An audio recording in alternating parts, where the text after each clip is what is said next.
8:32 tenemos los futuros en Europa, marcando en negativo bastante, por encima del 1%. Abrimos tiempo para ver con las principales gestoras cómo está el mercado, cómo está la situación, cómo está el momento. Tenemos una tertulia semipresencial con este modelo híbrido que están haciendo las principales compañías. Miguel, buenos días, bienvenido. Buenos días, un placer en la parte estar presencial. Es un placer estar un lunes aquí con vosotros. Director para Iberia de AllianceBernstein. Enseguida entramos en detalles sobre cómo están los emergentes. Victoria Torres, responsable de oferta digital y comunicación de Singular Bank. Bienvenida. Hola, ¿qué tal? Y también está con nosotros Óscar Esteban, director de ventas para España y Portugal de Fidelity. Óscar, un gusto volver a saludarte. Muy buenos días, ¿cómo estás? Pues si queréis entramos en detalle con seguimos con la manera natural, que es dejar a Victoria que nos dé un vistazo inicial. Victoria, ¿cómo ves movimiento de los emergentes? ¿Cómo ves fotografía de este año? Sí, en general los emergentes, bueno, pues cuando se habla de emergentes siempre decimos lo mismo, que hay tantísimos países dentro del concepto de emergentes que sería importante analizar unos y otros. Podríamos dividir dos grandes bloques, todo lo que tiene que ver con Latinoamérica, todo lo que tiene que ver con países asiáticos, y desde luego el comportamiento pues ha sido bastante irregular. En el caso, por ejemplo, de todas las economías asiáticas, es cierto que en algunos casos, algunos factores ha hecho que la desaceleración en algunos países haya sido importante, sobre todo debido a China, con unos factores coyunturales muy específicos que han hecho que su comportamiento se haya empezado a mirar con lupa por la desaceleración que se está viendo en algunos de sus parámetros. Y esto no solamente es en China, sino que se puede extender a otras regiones donde sí que se ve una cierta desaceleración, una cierta pérdida de momentum que, sobre todo lo más importante es ver si va a ser efectivamente algo debido a medidas a un momento puntual o si después se va a recuperar. Seguimos pensando que sigue habiendo muchísimos argumentos para la inversión en mercados emergentes. Concretamente nosotros estamos positivos en la región asiática, aunque es verdad que hay algunos factores que apuntarían a que otras regiones podrían verse privilegiadas, por ejemplo toda la región latinoamericana por su exposición a materias primas y los altos precios que han alcanzado los mismos, pero como decimos ahora mismo nuestra región favorita para invertir en caso de tener emergentes en nuestra cartera sería la región asiática, y pensamos que hay algunos aspectos que tal vez se han sobredimensionado y que poco a poco el mercado irá devolviendo sus fundamentales. Miguel, ¿cómo lo veis desde AllianceBernstein? Bueno, pensamos que estamos muy de acuerdo con lo que dice Victoria en la parte inicial. De todas formas, quien haya invertido en algunos países emergentes este año, como todos los años, habrá podido haber visto un batacazo, como los que hayan podido invertir en China, por ejemplo, que verdaderamente pues las rentabilidades no han acompañado hasta la fecha, pero sí que es cierto que son los mercados más volátiles, por lo tanto, pues sí que vamos a ver cómo se puede potencialmente recuperar en algún momento, ¿no? Bueno, el caso es que nosotros por contra sí que opinamos un poco diferente a lo que opina Singular Bank sobre el estado de las distintas partes de los mercados emergentes. Por un lado tenemos Asia, que nosotros pensamos que hoy en día no está muy a favor, digamos, de lo que está habiendo en esta recuperación económica, y está importando mucho de estas nuevas energías o nuevas materias primas, y esto lo que está haciendo, al estar unos precios tan altos, lo que está haciendo es importar inflación. Y en cambio otros países, otras regiones como Latinoamérica sobre todo, sí que lo estamos viendo precisamente por estos precios tan altos, lo estamos viendo bastante bien, ¿no? Y lo mismo con África. Por lo tanto, un poco diferente a lo que opináis ahí en Singular, pero bueno, lo importante es diversificar y que no todo vale en los mercados emergentes. Óscar, ¿cuál es la visión desde Fidelity? Desde Fidelity nosotros opinamos que dentro de los mercados emergentes hay una gran región que es la que lleva la voz cantante, que esa es Asia, y con China a la cabeza, y eso es una realidad. Y lo que estamos viendo actualmente en China y que está afectando a sus mercados es más una corrección de sentimiento más que de fundamentos. Y me explico. De sentimientos porque el gobierno chino ha empezado una serie de actuaciones regulatorias muy importantes que cubren a amplios sectores de lo que es la nueva economía china. Ellos se han dado cuenta que están creciendo por la nueva economía, una economía basada principalmente en el consumo, en las nuevas tecnologías, en la innovación, y esa economía nueva necesita una regulación, necesita adaptarse para evitar un poco las distensiones sociales que puede ejercer ante unos crecimientos muy importantes. Y esto lo que está haciendo y está afectando obviamente es al sentimiento de los mercados, porque muchos inversores consideran que a lo mejor China no es una región para invertir, pero desde nuestro punto de vista no es así. Desde nuestro punto de vista, este tema regulatorio ha pasado y ha ocurrido otras veces, como en el año 2018 a las compañías tecnológicas, y en concreto a Tencent, y las compañías tecnológicas chinas se adaptaron al nuevo marco regulatorio que les exigía su gobierno, con lo cual es un tema de adaptarse a esa regulación. Tenemos que tener en cuenta que actualmente más del 50% de los impuestos en China vienen de las empresas privadas, casi el 60% o incluso más del 60% del Producto Interior Bruto de China vienen de esas empresas privadas, y también en torno a un 70-80% del trabajo del mercado laboral en las grandes ciudades está centrado en las empresas privadas, con lo cual el gobierno chino es muy consciente que no puede poner palos en la rueda. Eso por un lado. Y obviamente el resto de la región de los países limítrofes a China se benefician del ritmo de crecimiento de China. Sí que es verdad que, insisto, actualmente vamos a tener volatilidad por estas adaptaciones al mercado regulatorio, también por el menor ritmo de crecimiento del gobierno chino, pero aquí el gobierno chino lo que no ha hecho hasta ahora es utilizar medidas de políticas monetarias o políticas fiscales como han hecho otras regiones, y tiene pólvora suficiente para poder utilizarlo, y creemos desde Fidelity que lo va a empezar a hacer si lo considera oportuno. Ya estamos viendo algunos movimientos. Por ende, la región latinoamericana, con el tema relacionado de las materias primas, se está beneficiando, pero ahí también necesitan de la región asiática, necesita del crecimiento de China, como de los países desarrollados, para poder seguir teniendo ese ritmo de crecimiento derivado principalmente de las materias primas, con lo cual digamos que es un ten con ten en esas regiones. Y para nosotros, si Asia, que es la que lidera el crecimiento a nivel mundial en términos generales, pues no tiene un buen ritmo de crecimiento, eso se ve perjudicado en el resto de regiones. Miguel, ¿crees que el movimiento en Evergrande puede causar un tsunami en el conjunto de los emergentes a través de la quiebra de esta promotora? Bueno, yo creo que la pregunta es muy buena, teniendo en cuenta el momento en el que vivimos, ¿no? Hay que recordar que Evergrande es una promotora inmobiliaria china que ha declarado que no puede hacer frente con los activos que tiene a las deudas, ¿no?, que tiene que afrontar, de hecho, hoy. Por lo tanto, el timing es buenísimo, lo habéis hecho fenomenal en ese sentido para preguntar este tipo de esta pregunta.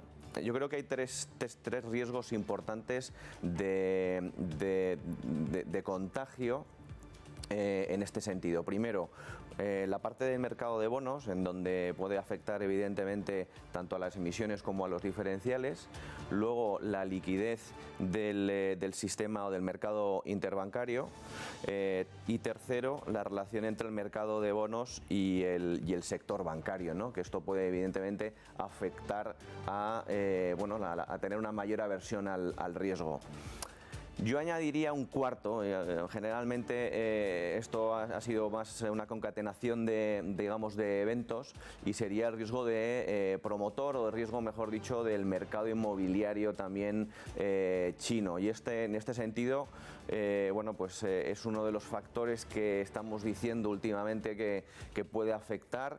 La combinación de lo que es Evergrande desde un punto de vista de cuota de mercado, que es un 4% de cuota de mercado del mercado inmobiliario americano, junto con otros más pequeños, pueden hacer que pueden contagiarse. Pensamos que puede llegar a entre un 10, un 12% del mercado inmobiliario, y evidentemente puede ser un riesgo importante. Pero bien es cierto, y anoto lo que ha dicho antes Óscar, de Fidelity, que el gobierno chino de momento no ha utilizado mucha pólvora. puede ser un buen momento y nosotros de hecho pensamos que será el momento en el cual pues, el gobierno chino actúe para poder evitar que vaya a mayores esta situación. Por lo tanto, esos riesgos son los que hay, esa situación es complicada de manejar y veremos las próximas semanas, incluso días, cómo va a afectar y qué va a pasar exactamente. Óscar, ¿cómo lo veis desde Fidelity?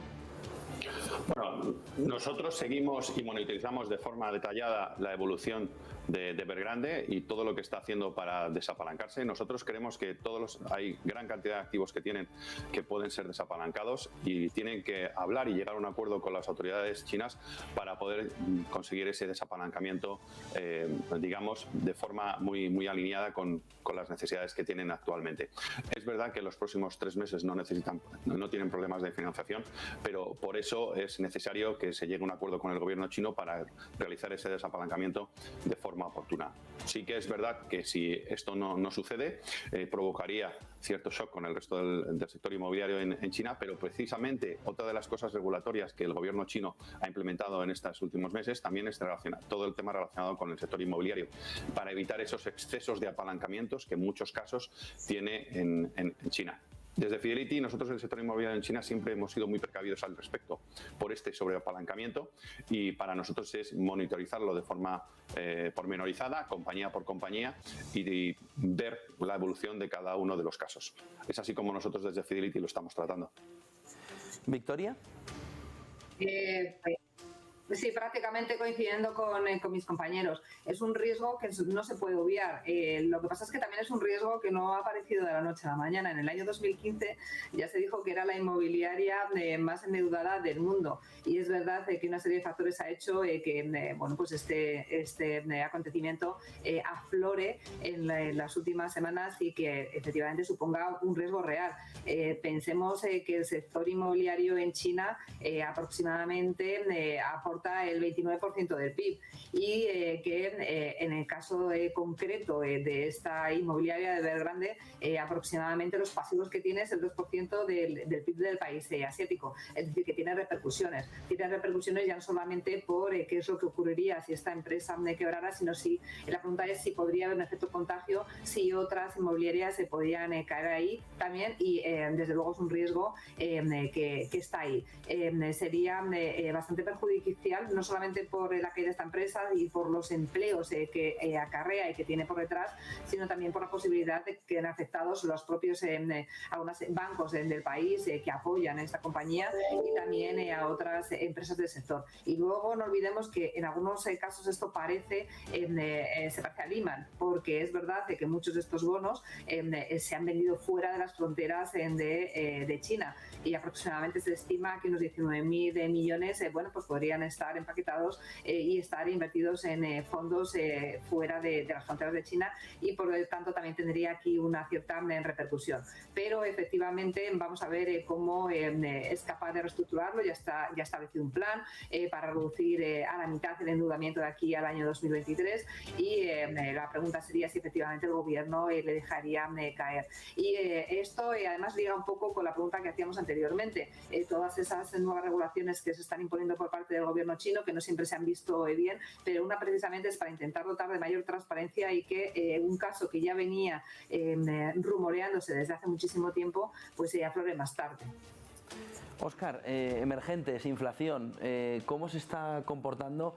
¿Deben los inversores también tener en emergentes esa mirada a la inflación y a un cambio de criterio de subidas que pueda también afectar a sus inversiones? Bueno, comentábamos anteriormente que obviamente el entorno inflacionista de todo el tema relacionado con las materias primas, los países asiáticos son importadores de esas materias primas y ese incremento del precio del petróleo, del precio de las materias primas en general, está generando una inflación, pero desde nuestro punto de vista creemos que es una inflación, un momento de una actualización a una nueva normal antes del COVID y ese incremento inflacionista se va a poder controlar y van a poder permitir que los países emergentes como tal puedan tener unos ritmos de crecimiento aceptables con una inflación por encima, ligeramente por encima de lo que estábamos siendo testigos antes de los niveles del COVID-19. Y esto es una realidad derivada principalmente a un mayor ritmo de crecimiento a nivel global, una mayor demanda de esas materias primas y también unos cortes de las cadenas de suministro actuales que están originando esa inflación puntual, como bien decía, pero que sí que es verdad que desde nuestro punto de vista creemos que hay algunos temas estructurales que van a hacer que esa inflación sea mayor que la que teníamos antes del COVID-19, pero eso sí, una inflación controlada. Victoria, ¿cómo lo ves? ¿Inflación, emergentes? Pues un poco volviendo a la respuesta que dábamos en la primera de las preguntas, es que los emergentes es un mundo muy amplio y en el caso de los emergentes, en algunos casos estamos viendo cómo algunos países ya se están adelantando y están empezando a subir los tipos de interés, mientras que en otros, desde luego, esta perspectiva está bastante alejada y los ritmos de crecimiento de la inflación no son los mismos en unos casos y en otros. Nosotros pensamos que al final es muy importante ver cuáles son las composiciones también de las cestas que configuran la inflación, porque en algunos casos es muy diferente y los pesos de energía, alimentación, es muy distinto en uno y otro caso. En relación a la inflación en general, nosotros pensamos que ya no solamente los emergentes, sino que en global hay una serie de factores que a corto plazo van a seguir ejerciendo una presión, pues, por ejemplo, el efecto base, el hecho de que los precios de la energía hayan crecido de forma importante, ese encarecimiento de algunas materias primas básicas y después cómo esto se podría llegar a trasladar en el medio plazo al consumidor final. Pero después a medio plazo pensamos, un poco más a largo plazo pensamos que al final esto tiene que revertir a la media por una serie de factores deflacionistas que ya estaban ahí, de los que veníamos hablando desde hacía muchísimo tiempo. Al final seguimos viviendo un mundo en el que la digitalización impulsa a la baja a la inflación, en donde también observamos un envejecimiento de la población. Algunos de los factores que una vez que se eliminen estos aspectos coyunturales, hay un aspecto estructural detrás que pensamos que hará que todas estas inflaciones queden controladas, ya no solamente en las economías emergentes, sino en general en el mundo. Miguel, ¿inflación? Bueno, nosotros pensamos que el tema de la inflación está más determinado por Estados Unidos que por otros países en relación sobre todo con los mercados emergentes. ¿Cómo puede afectar, digamos, una inflación más alta de Estados Unidos a los mercados emergentes? Pues evidentemente por potenciales subidas de tipos en Estados Unidos, y esto puede afectar negativamente a los activos más sensibles, como son los mercados emergentes, a este tipo de eventos, ¿no?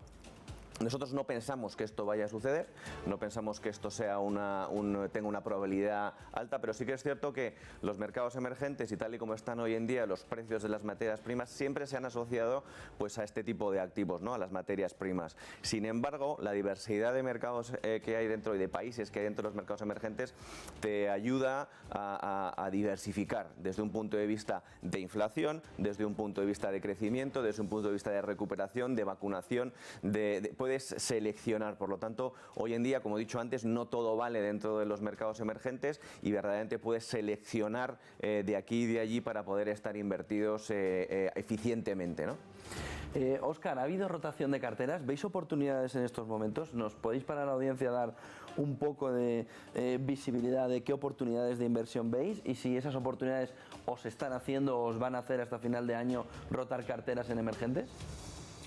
Bueno, nosotros tácticamente hablando actualmente estamos ligeramente infraponderados en los mercados emergentes. Sí que es verdad que vemos una oportunidad interesante en las correcciones que estamos viendo en el mercado asiático, en China en concreto, para poder tomar posiciones en aquellas compañías que los fundamentales siguen estando ahí, tienen unas cuotas bastante importantes de crecimiento, nos parecen compañías interesantes para invertir a futuro y ahí sí que estamos empezando a tomar posiciones. Pero en líneas generales, si hablamos de una cartera en general, actualmente lo tenemos infraponderado y estamos sobreponderando tácticamente los países desarrollados, sobre todo Estados Unidos, porque Estados Unidos, ante estas posibles volatilidades que estamos viendo, bueno, posibles no, volatilidades efectivas que estamos viendo actualmente, es el mercado de refugio y tiene tantas posibilidades para poder invertir que es ahí donde preferimos estar en un momento determinado. Otro mercado también es el japonés. Pero qué duda cabe que estas correcciones que están ocurriendo en los mercados emergentes y más concreto concreto en China, generan unas muy buenas oportunidades para el inversor a largo plazo. Y es ahí donde nosotros estamos posicionando en aquellas compañías que creemos sí o sí van a ser las grandes beneficiadas de todo este mare magnum regulatorio que estamos viendo actualmente en China. Miguel, ¿oportunidades? Sí, claramente hay oportunidades. Desde un punto de renta fija, nosotros estamos más posicionados en los mercados con peor calidad crediticia, con los mercados de high yield, con moneda fuerte que se dice, que es la moneda dólar. Sobre todo en mercados como Ucrania, como Egipto y como Argentina, que son países que nosotros pensamos que se van a ver beneficiados por la recuperación económica y tienen una mayor estabilidad desde un punto de vista de esos precios de las materias primas que decíamos antes, pero también desde un punto de vista del ritmo de vacunación y cómo están progresando en ese sentido. También por el turismo y por esa recuperación económica que nosotros decíamos, por las exportaciones que están teniendo y por esos altos precios de las materias primas. Desde un punto de vista de lo que es de la renta variable, aquellos países que tengan alguna relación con la electrificación, como países como, por ejemplo, Chile, que es el mayor productor de cobre del mundo, o Perú o Zambia, que también son países que están en esos niveles de producción también tan altos de cobre, que verdaderamente lo necesitamos para las baterías, lo necesitamos para los inversores, digamos, no los inversores de ahí, sino los inversores que transforman la energía digamos, tanto eólica como solar en energía que podamos consumir. Por lo tanto, ese tipo de países, tanto en renta variable como en renta fija, son los países en donde estaríamos nosotros posicionados y veríamos oportunidades hoy en día. Victoria. Nosotros seguimos positivos en la región asiática, como decíamos inicialmente, y el otro día leía una cosa que me gustó, y es que hay un dicho que dice que normalmente, o que lo óptimo sería comprar o vender con el rumor y después deshacer la posición cuando de verdad estuviera materializada. Y en este caso es verdad que en lo que tiene que ver con la región asiática sí que se ha hecho, en el caso de China, por ejemplo, una venta con el rumor, pero todavía no se ha producido esa entrada, y esa entrada tiene que llegar porque efectivamente en el medio plazo tienen que imponerse los fundamentales. Y en este sentido, seguimos positivos en la región asiática, siendo conscientes de que existe una volatilidad alta, como acabamos de ver. Hace tiempo teníamos una posición muchísimo más decantada por China, y lo que hemos hecho ha sido matizarla. Seguimos expuestos a la región asiática y luego preferimos estar en China a través de ideas, pues por ejemplo todas aquellas compañías que se benefician de tendencias de consumo dentro de China, o bien en marcas fuertes de empresas que tienen también una gran parte de sus beneficios dentro de la región, más que una exposición directa, que ya hemos visto que la volatilidad en estos momentos es alta y que irá. Muchas gracias, Victoria, Óscar, Miguel. Gracias por acompañarnos en este inicio de semana y por darnos claves en emergentes más importantes todavía hoy de lo que se esperaba hace unos días, sobre todo con Evergrande y la mirada que están teniendo los inversores. Gracias a los tres, buen día y buen negocio. Gracias. Buenos días.